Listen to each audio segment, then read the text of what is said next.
ሰላም ሰላም ጤና ይስጥልን ውድ የጋት ሚዲያ ቤተሰቦች እንደያላችሁበት ሀገር የሰዓት አቆጣጠር እንደምን አላችሁ? እንደምን ቆያችሁ? ኢትዮጵያ ውስጥ ናችሁ ይህን ፕሮግራም ለምትከታተሉ እንደምን አመሻችሁ ማለት እፈልጋለሁ። ታህሳስ 11 2018 በኢትዮጵያ ዘመን አቆጣጠር የጋት ዕለታዊ አጫጭር መረጃዎችን ከዚህ እንደሚከተለው ወደ እናንተ አደርሳለሁኝ። የመጀመሪያው እንግዲህ እንደ ጋት ሚዲያ ለቤተሰቦቻችን ብዙ ጊዜ ቢደመጡ ቢታዩ ቢነበቡ ብትከታተሏቸው የሚል ፕሮግራሞችን ሪከመንድ እናደርጋለን እና በትናንትናው ዕለት የናሽናል ብሮድካስት ኮርፖሬሽን ኤንቢሲ ኢትዮጵያ አፋሕድን በመወከል ከአማራ ብሔራዊ ክልላዊ መንግስቱ ጋር የሰላም ስምምነት የተፈራረሙትን የአፋሕድ የውጭ ግንኙነት መምሪያ ኃላፊ የሆኑትን ካፒቴን ማስረሻ ሰጤን አቅርቧቸው ነበረ። እንግዲህ ወደ አጠቃላይ አንድ ሰዓት ከምናምን ነው የቆየው ቆይታው። አንድ ሰዓት ከ15 ደቂቃ ከ31 ሰከንድ።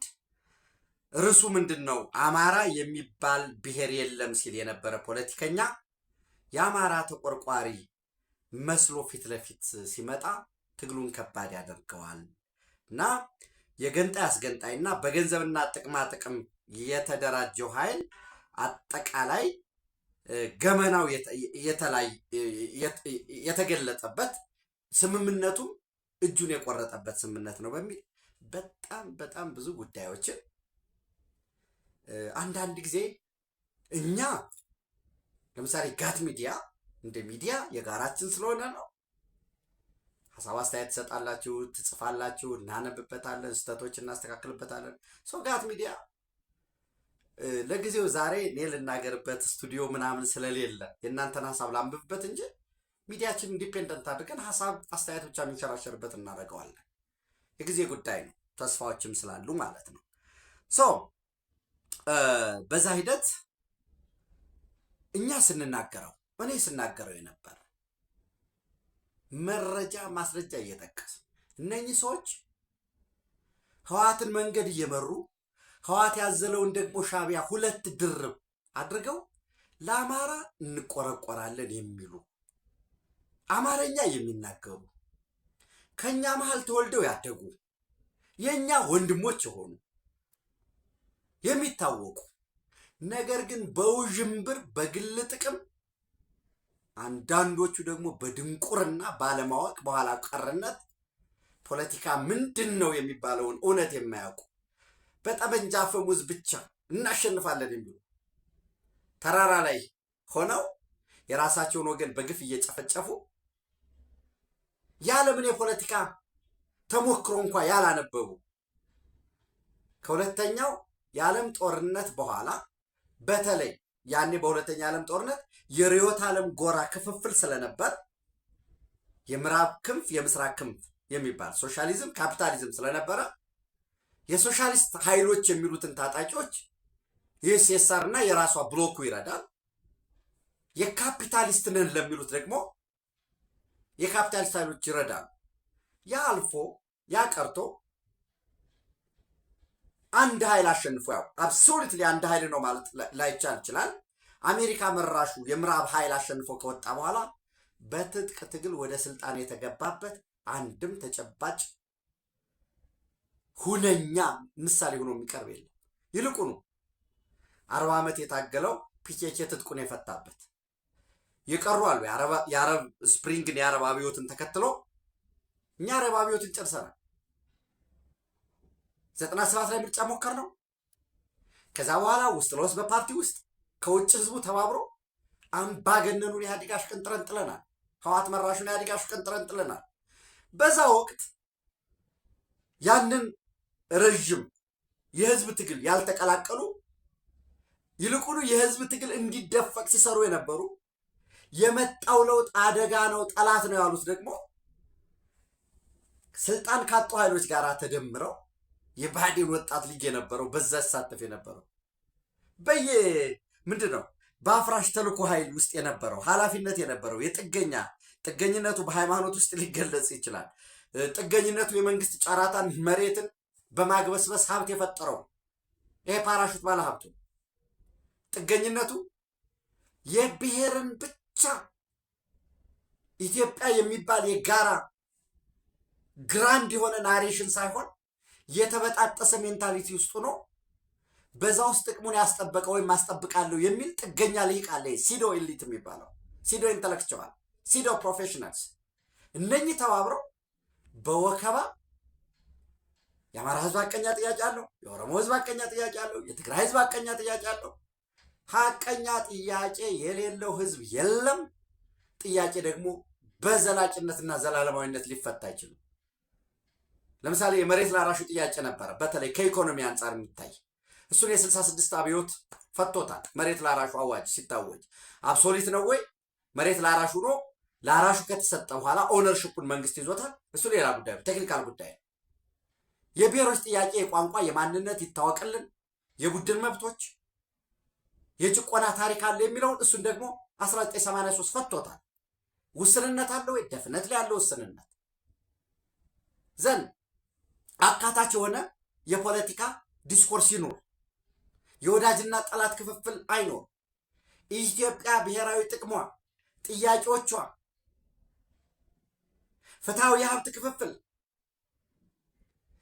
የመጤ እና ነባር፣ የጨቋኝና ተጨቋኝ፣ ትምክተኛ ጠባብ የሚል ዳይኮቶሚ ተፈጥሮ ልማታዊ ኪራይ ሰብሳቢ፣ የሀብት ምንጩ ስልጣን ላይ ያለ ጥገኝነት፣ ይሄ ፓትሮኒ ሲስተሙ የሰብአዊ መብት ያስቸግራል። ዲሞክራሲያችን የይስሙላ ነው። ህዝቦች ደግሞ በእያንዳንዱ የሚያነሱታሉ የውክልና። እነዚህ በሙሉ ይፈቱ በሚል ከውስጥ ከፓርቲው ከውጭ ህዝቡ የተቀናጀ ትግል አድርጎ ያንን አምባገነን አንድ ብቻ ስታግናንት የሆነ አብዮታዊ ዲሞክራሲ ወይም ሞት የሚል ዘመኑ የደረሰበትን ርዕዮተ ዓለም አኮሞዴት ለማድረግ የሚቸገር ከዘመኑ ጋር ለመራመድ የቸገረውን ተቸካይ ኋላ ቀር ቆሞ ቀር የአንድ ቤተሰብ ዳይናስቲ ያስወግደናል። ይሄ ሲወገድ አርፎ አልተቀመጠ። ምንድነው ያደረገው? የቅርብና የሩቅ ጠላቶችን አሰባስቦ ውዥንብር ነስቶ አህዳዊ ጨቋኝ መንግስት መጣልህ ይለዋል። በአንድ በኩል የአማራ መንግስት መጣልህ ብሎ እዛ ይቀሰቅሳል። ለትግራይ በአማራ በኩል ላሉት ደግሞ ፍጹም ጠባብ የሆነ ኢትኖ ናሽናሊስት መጣልህ ብሎ ይቀሰቅሰዋል። በኦሮሞ በኩል ደግሞ አህዳዊ ስርዓት መጣልህ፣ ኑ ፌዴራል ስታይሎች ተሰብሰቡ መቀሌ በሚል ይህንን አወናብሎ ጦርነት ከፈተ። ይሄ ጦርነት ከፍቶ በኢትዮጵያ መንግስት አርቆ አስተዋይነት ማሸነፍ እየተቻለ ኖ መፍትሄው ማጥፋት መጠፋፋት ሳይሆን በጋራ ነው። ምክንያቱም ያን ተከትሎ የሚመጣ ደግሞ ሌሎች ጉዳዮች ስለነበሩ ከዛ እንራቅ። ህወሓት ደግሞ ይጠቅመኛል ብሎ የትግራይ ህዝብ ካሰባል፣ ይጠቅመኛል ብሎ ከጎኑ ከተሰለፈለት እድል ይሰጠው በሚል የፕሪቶሪያ ስምምነት ተፈረመ። እዛ የፕሪቶሪያ ስምምነት ተዋናዮች እያንዳንዱ እያወጡ ነው፣ እየጻፉ ነው፣ እየተወያዩ ነው። ማዳመጥ አለብን። ስህተቱ መስተካከል መቻል አለበት። ያ ሲሆን ግን ለአማራ ህዝብ ወደ ጦርነት የገባን በፕሪቶሪያ ሰላም ስምምነት መሰረት ህወሓት የተሸነፈውን የደከመውን እንዲያንሰራራ አድርጎታል። የሻዕቢያ ነው አጀንዳው። ወልቃይት ጠገዴ ሰቲት ሁመራ ወይ ምዕራብ ትግራይ ተብሎ የሚጠራው ለትግራይ ሊመለስ ነው። ራያ የአላማጣን ይዞ ደቡብ ትግራይ የሚባለው እስከ ቆቦ ያለው ሊመለስ ነው። ተጠያቂነት ላይረጋገጥ ነው በሚል ገባን ጫካሏ ተወናብደው አወናብደው። ጥቂቶች ከላይ ያለው አመራር ግን አምኖበት እናውቀው ተለላኪ ስለነበሩ ቀድሞ ለከፈላቸው አንሶላቸውን ለከፈላቸው ልብሳቸውን አውልቀው አንሶላ ለመጋፈፍ የማይቆጫቸው ባንዳዎች። እነዛ ባንዳዎች ደግሞ ሲጠየቁ የለም እኔ አርበኛ ዘር ነኝ እያለ ወደኋላ ተመልሶ ዘሩን ሊቆጥር የሚሞክሩ ተለላኪዎች ማለት ነው። እነኚህ ለአማራ ህዝብ መከራ መጡበት። ይሄ ተገቢ አይደለም። ማሸነፍም እንደማንችል ገብቶን በጦርነትም ችግሮች በዓለም ታሪክም ስላልተፈቱ አሸንፈን መጨረሻ ላይ ለድርድር ስለምንቀመጥ ወደ ድርድር ተመልሰናል። ድርድር በመምጣታችን ደግሞ ይህንን ኃይል ማንነቱን ገልጠነዋል በሚል አንድ አሬና ላይ የተደረገውን በነገራችን ላይ በጠዋት በውሎ ፕሮግራሜም እንዳልኳችሁ አሁን ዘመነ ካሴ እነ ሀብቴ ወልዴ ሸረርና ነው ያሉት። አርሚ 7 ካምፕ ውስጥ ነው ያሉት። የሚጠበቁት ማይካድራ ላይ ጨፍጭፈው በሄዱ ታጣቂዎች ነው።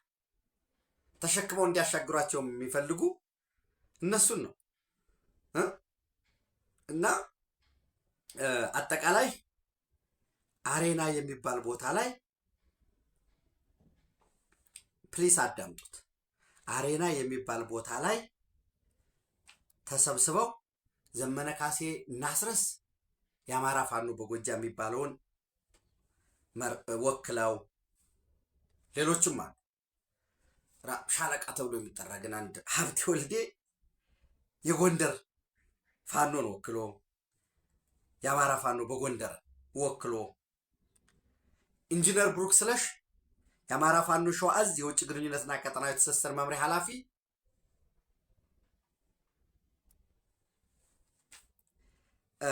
ሸዋን ወክሎ ሄኖክ አዲሴ መኮንን እንግዲህ ከቃሊቲ ማረሚያ ቤት ለሕክምና ከወጣ በኋላ ጠፋ ተብሎ እንዴት ነው የጠፋው?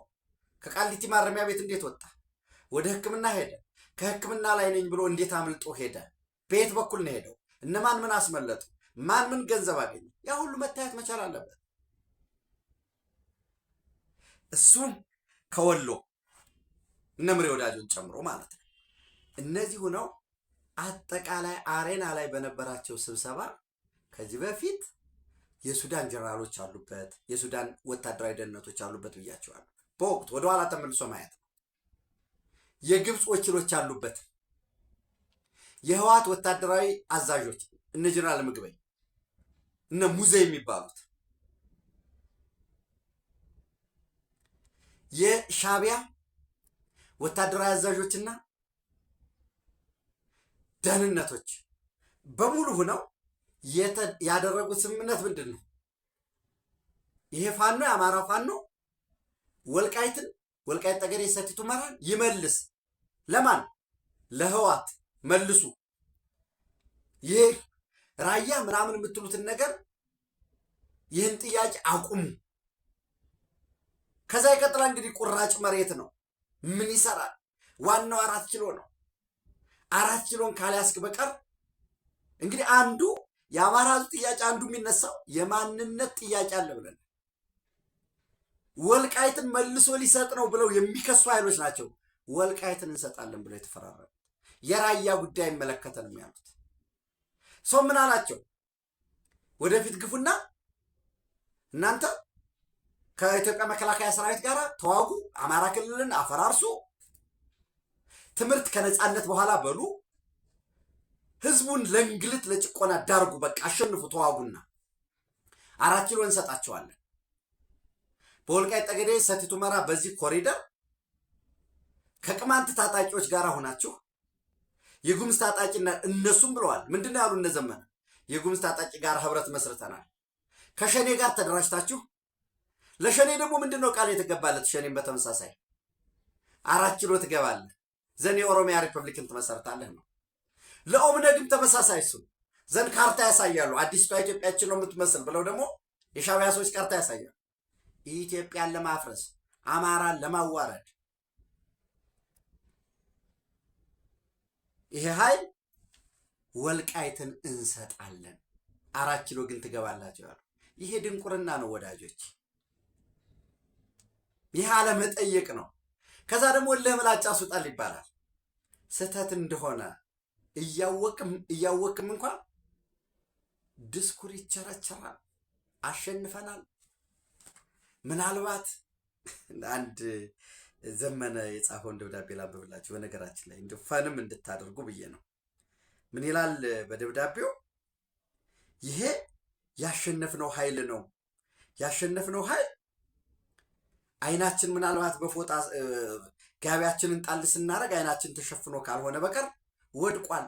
ከወደቀ ኃይል ጋር አንደራደርም። ያኔ ታስታውስ፣ ድርድር፣ ምንጅርጅር፣ ምናምን ግድርድር የሚባል ነገር የለም። እንዳትደራደሩ የሚለው የመጣው ከየት ነው?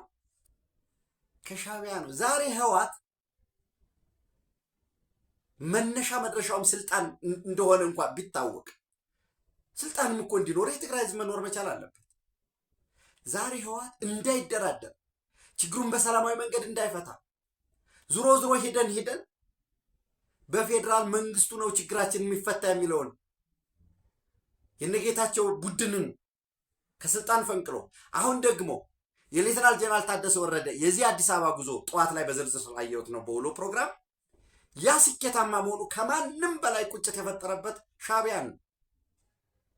ይህንን የማተራመስን እቅድ ይዞ እየተንቀሳቀሰ ለመሆኑ እጅግ ዋነኛ ማሳያ ነው። ሰው የአማራ ህዝብ አንዳንድ ጊዜ ጥያቄዎችን ከፊት አድርገው አታለው ይታወቃል። ትብታቡ በተለይ ሆሪዞንታል ኢንስቲትዩሽኖች እዚህ ውስጥ ጣልቃ እንዲገቡ መደረጉ ፖለቲካ ልዩነት ሳይኖር የክላስ ልዩነት ሳይኖር ያመለካከት ሳይኖር ሁሉንም በጋራ እንዲያገለግሉ ኃላፊነት የነበረባቸው የሃይማኖት ተቋማት ፋኖ ሆኖ መሞት መስዋዕትነት ነው እያሉ ከድር እየተከለከለ ከቁብ እንድትወጣ ሆሪዞንታል ኢንስቲትዩሽንስ የምንላቸው ኢትዮጵያ በጣሊያን ወረራ ወቅት አደጋ ሲገጥማት የደርግ መንግስት ወድቆ ህወሓት ለመንግስትነት እየገሰገሰ መዋቅር በጠፋ ጊዜ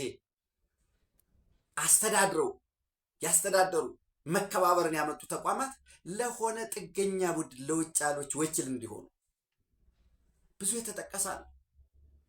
በህዝባዊ ኮንፈረንሶች የታያል። እኛ እንመጣለን እናንተ ጋር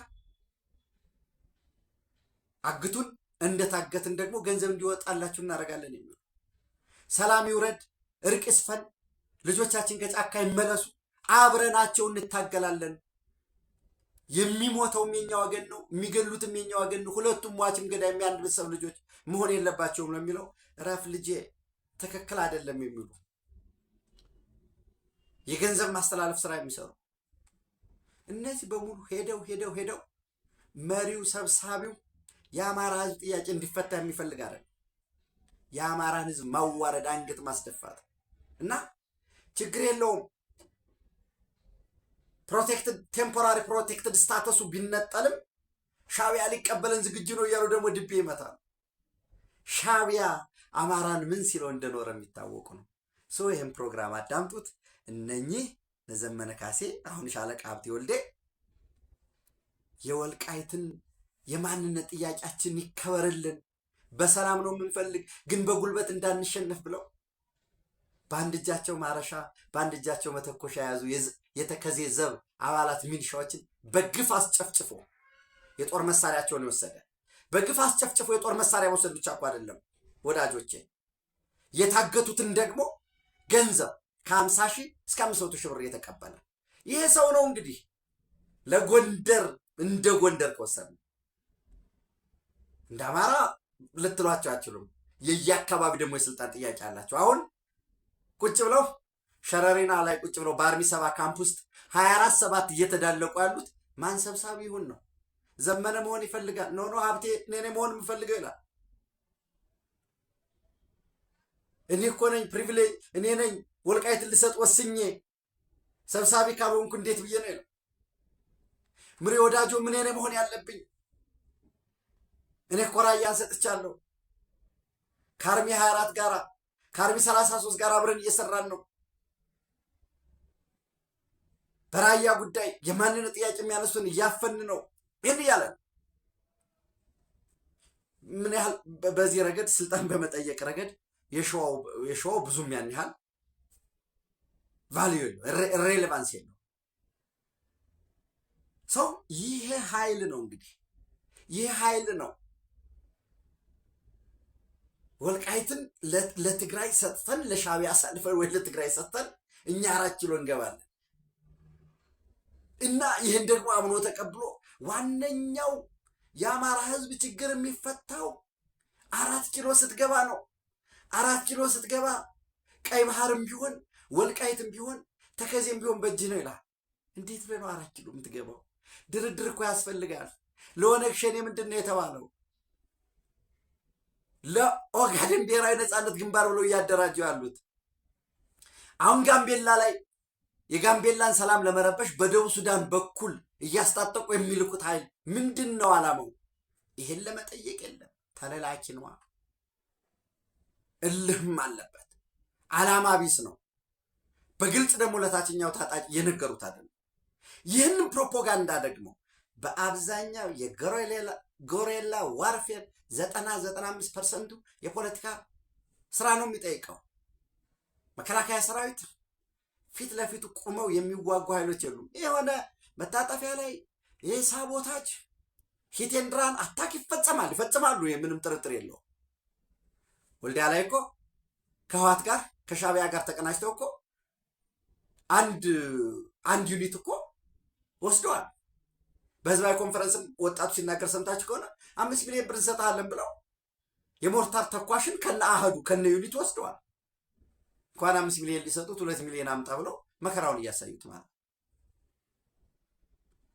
ይህንን መከላከያ ሰራዊቱ በኃይል አሸንፎ ጠርጎ ሲያስወጣ ሄዶ ከህዝብ ጋር ተወያይቶ የህዝብን ጥያቄ ተቀብሎ ህዝቡ ምን ይላል ያለው እውነት ምንድን ነው ብሎ ማስገንዘብ ማጥራት ፈተና የሚያደርገው ሆሪዞንታል ኢንስቲትዩሽኖቹ ተጠልፈዋል። እሱን ግንዛቤ መፍጠር ያስፈልጋል። በዛ ያሉም ሀቀኞቹ የጎንደር ህዝብ ማወቅ አለበት ወልቃይትን አሳልፎ ለመስጠት እንደሆነ ትግሉ። የወሎ ህዝብ ማወቅ አለበት ዳግም ለባርነት። እኔ አሁን አንዳንድ ጊዜ በነገራችን ላይ አዲስ ኃይል ቢሆን የሚመጣው ኦኬ የሚሰጣቸውን ቃላቶች ተስፋዎችን እንመን።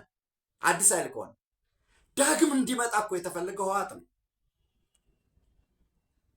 እና ህዋት ምንድን ነው የሚለው? ኖ ይህን ትሰጡኛላችሁ እናንተና 4 ኪሎ አስገባለሁ 5-6 ዓመት የሽግግር ጊዜ ይኖረንና ትግራይ የምትባል ሀገር እኔ መሰረታለሁ፣ ሀገረ ትግራይን በዚህ ተስማሙ፣ እንስማማለን። ኢትዮጵያን ማፍረስ ታዲያ ምንድን ነው? ለሌሎች ቤት ተነገረ ያለ ኢትዮጵያን የማፍረስ ነው ፕሮጀክቱ። ፕሊዝ አዳምጡና የራሳችሁን እንድትሉ። ይሄ የነበረ ወሳኙ አጠቃላይ የነበረው እውነታው ይሄ ነው። ከራሳቸው መሀል እየተጋለጠ ነው። ይሄ በዚህ በደንብ ልናየው ይገባል ማለት ነው።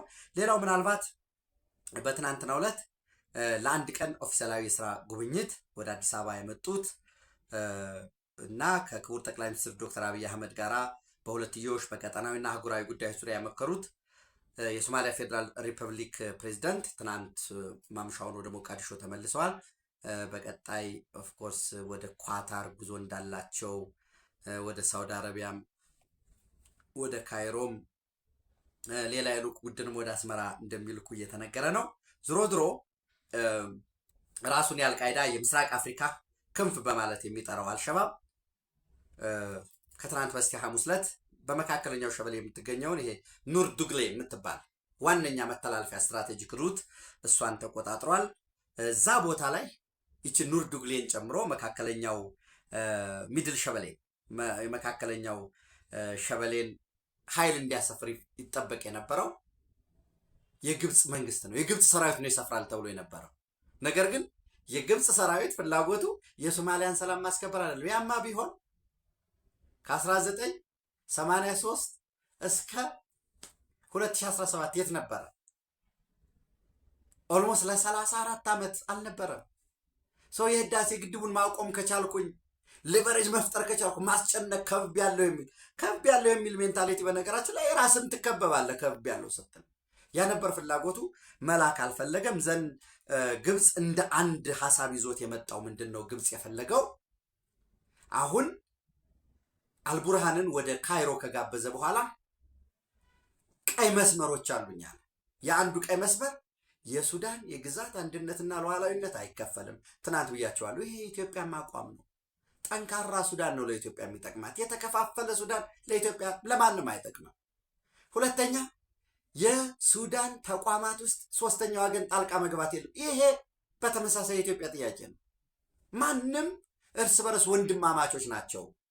ከአንድ ጨርቅ የሚቀደዱ ሰዎች ናቸው። ተዋጊ ተፋላሚ ኃይሎች ይነጋገሩ እንዳይነጋገሩ እንዳይወያዩ ያደረገው ግን ቀጠናዊ ጥቅማቸውን ማስጠበቅ የሚፈልጉ ሌሎች ኃይሎች ስለገቡበት ነው። ሶስተኛ ባለን ጆይንት ሚሊታሪ ስምምነት መሰረት ኃይል ልናስገባ እንችላለን። ያ ኃይል የሚገባው ምን ለማድረግ ነው? ወደ ኢትዮጵያ ሱዳን በኢትዮጵያና ሱዳን ድንበር ለመምጣት ጦርነትን ለማፋፋም። ይሄ ተቀባይነት ይኖረዋል ከኢትዮጵያ በኩል? በፍጹም። አዲስ የወጣው መረጃ ምንድን ነው የሚለው?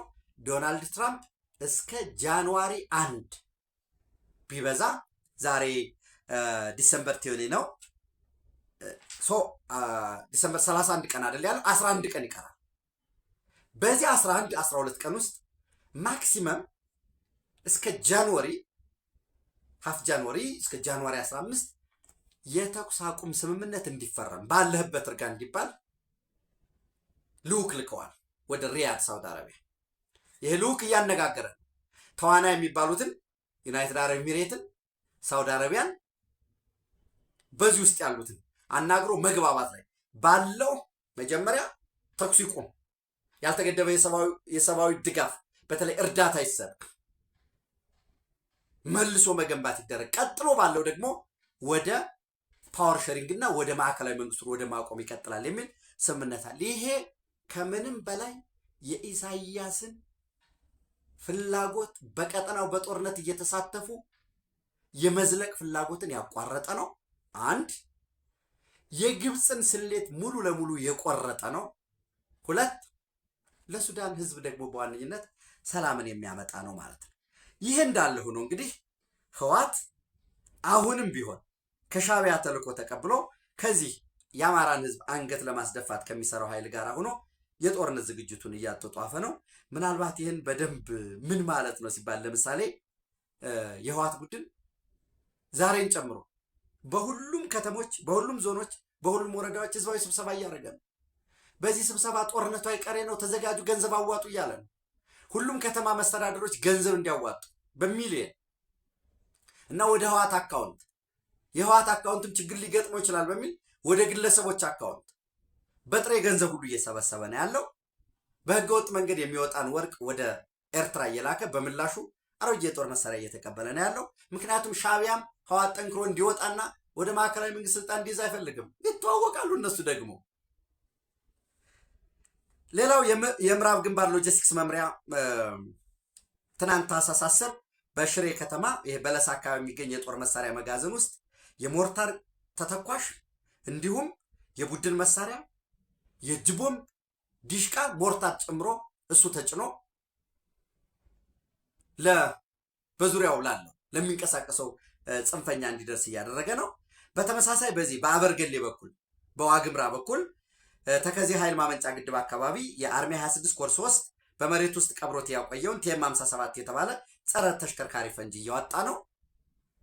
በአካባቢው ለሚንቀሳቀሰው ለጸረ ሰላም ኃይል ደግሞ እያስታጠቀ ነው ያለው። በደቡብ ግንባር ይሄ ራያ አላማጣ አካባቢ የአርሚ 24 ታጣቂዎች ጣፊ ወደ ተባለ ቀበሌ ሄደው ከአማራ ፋኖ ጋር ሆነው ለቀጣይ ጥቃት በዛ ያለው የአማራ ፋኖ ብሔራዊ ኃይል የወሎ ቀጠና የነምሬ ጋር ሆነው ለቀጣይ ቀጠና ለቀጣይ ግዳጅ ዝግጁ እንዲሆኑ የሰጣቸው መመሪያ ሰጧቸዋል። እስካሁን ተቀባይነት አላገኘም። እሱን እንከታተለዋለን ማለት ነው። ይሄ ኮሎኔል ኃይለማርያም ነጋሽ ከኤርትራ ሰራዊት የመረጃ አመራሮች ከወታደራዊ አዛዦች ጋር በመሆን የህወሓት ከፍተኛ አመራር የነ ደብረ ጽዮን የዛን ፋሚሊ ቤተሰቡን የነ ጀነራል ምግበይን ዘመዶቻቸውን እያስወጡ ነው ያሉት ወደ ውጭ። ከኤርትራ ፓስፖርት እንዲሰጣቸው አንዳንዶች በነገራችን ላይ የግብፅ ሁሉ ፓስፖርት እንዲሰጣቸው ተደርጎ በኢንቪቴሽንም በተለያየ መንገድ ፕሮሰስ እያደረጉ ወደ ውጭ እያስወጡ ነው ያሉት። ሌሎች የሚገርማችሁ ሌላው አንድ የደረሰኝ መረጃ ምንድን ነው የሚለው ወደ እናንተ መረጃውን ትልበላችሁ። ተመሳሳይ ከፍተኛ ቁጥር ያለው እንግዲህ ቁጥሮችን አንዳንዶቹ 3000 ይላሉ፣ አንዳንዶቹ 4000፣ አንዳንዶች ደግሞ 6000 ይሆናል የሚል አለ። ከአማራ ክልል የተለያዩ አካባቢዎች የተመለመሉ ሰልጣኞችን ፋኖ በሚል ስልጠና ወስዶ እያሰለጠነ ከራሱ ጋራም እየቀላቀላቸው ነው። ፈንጂ መጥረጊያ ላይ ያደረገው ማለት ነው ለቀጣይ ጦርነት። ይሄ አስቀድሜ ያልኳችሁ የዚህ የአሬናው ውሳኔ አንድ አካል ቀጣይ አካል ነው ማለት ነው። ሌላው ያ ይህንን መረጃ ለእናንተ መስጠት ስላለብኝ ነው። ሌላው በዲዲአር የተሰናበቱ የህወሓት ታጣቂዎች አሉ። አሁን ወደ 50 ሺህ ቁጥራቸው የሚጠጋ የቀድሞ የህወሓት ታጣቂዎች አሉ። እነሱ መቀሌ ውስጥ ሰልፍ ሊያደርጉ መቀሌ፣ አክሱም፣ አዲግራት፣ ሽሬ አካባቢ ሰልፍ ሊያደርጉ እየተንቀሳቀሱ ነው። ይህንን ለማስቆም የህወሓት አመራሮች እየተሯሯጡ ያሉበት ሁኔታ ነው ያሉ። በተለይ የክልሉ የሰላምና ጸጥታ ቢሮ ኃላፊ ጀነራል ፍስሐ ኪዳኑ እርምጃ እንዲወሰድ ሁሉ ጥብቅ ትእዛዝ ሰጥቷል። እንግዲህ በቀጣይ ቀናት ማሰር፣ ማሳደድ፣ መሰወር ይኖራል ማለት ነው።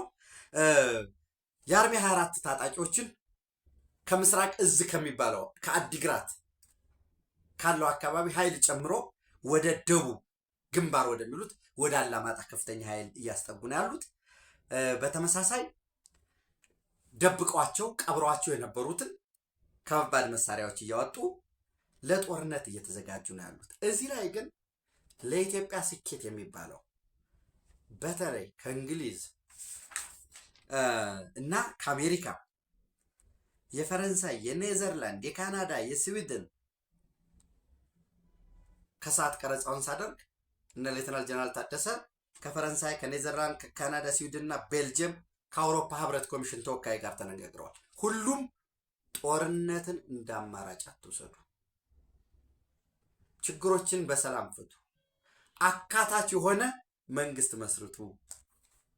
ምክንያቱም ህወሓት ብቻ አይደለም እዛ ክልል አሁን እየተደመጠ ያለው፣ ይሄ ጫና እየደረሰባቸው ነው። ሻዕቢያ ግን እየገፋ ነው። በዚህ ሂደት የቀጠናው የኃይል አሰላለፍ በደንብ ማየት ያስፈልገናል። ይህን የቀጠናውን የኃይል አሰላለፍ በደንብ የምናየው ከምንም በላይ በዚህ ሂደት አሸንፎ ለመውጣት ማለት ነው። እዛው ራሱ በህወሓት ውስጥ የነ ዓለም ገብረ ዋህድ እና የነ ደብረ ጽዮን ኃይል ከፍተኛ ፉክክር ውስጥ ነው ያለው። የአማራው ኃይል በተላላኪነት ለማሰማራት እያልኳቸው ነው። ሌሎች ደግሞ ይሄ በመሀል ሀገር ነውጥ ጠርተን ኢኮኖሚክ ሳቦታጅ ፈጽመን ሰልፍ አስተባብረን አንዳንዶቹ የፖለቲካ ፓርቲ የሚል ፍቃድ ያላቸው ነገር ግን ስራቸው በየኤምባሲው እየዞሩ ሮሮ ማቅረብ ማለት ነፃ ሀገር ነን ባድዋ እንኮራለን ብለን ስልጣንን ከውጭ ኃይሎች የመሻት ደብዳቤ ሲጽፉ መዋል ከሊት የምትባለው እንደዚህ አይነት ችግር ስለደረሰበት በእናንተ በኩል ትብብር ይሰጥ የሚል ገንዘብ እየተከፈሉ የሚጽፉ የከተማ ሰልፍ የከተማ አመጽ ለመጥራት የሚጥሩ ኃይሎች አሉ። የፖለቲካ ልዩነቶቻችን ችግር አይደለም። የፖለቲካ ልዩነት ችግር ሆኖ አያቅም፣ ችግርም አይደለም። ነገር ግን በጉልበት ኢትዮጵያን ለሚያፈራርሱ ኃይሎች የኢትዮጵያን የፖለቲካ ገበያ አሳልፎ ለመስጠት የሚደረገውን ጥረት መከላከል፣ መጠበቅ እንዲሁም ደግሞ መዋጋት በአቅማችን ሁሉ ማድረግና የፖለቲካ ገበያው የኛ ብቻ እንዲሆን የኢትዮጵያውያን እንዲሆን ማድረግ መቻል አለብን። የፖለቲካ ገበያችን የኢትዮጵያውያን ከሆነ ብዙ ችግሮቻችን በውይይት የሚፈታ በቀይ ባህር በሬድ ሲ ጂኦፖለቲክስ ውስጥ አሸናፊ ሆነን የምንወጣበት እየተፈጠሩ ያሉ ምቹ አጋጣሚዎችን የምንጠቀምበት ሁኔታ ይኖራል ማለት ነው። ተጨማሪ መረጃዎች አሁንም ወደ እናንተ ማቅረቤን ቀጥላለሁኝ። ነገ በጋት ውሎ በጋት ዕለታዊ እንገናኛለን። ኢትዮጵያ በክብር ለዘላለም ትኖር። ታንኪዩ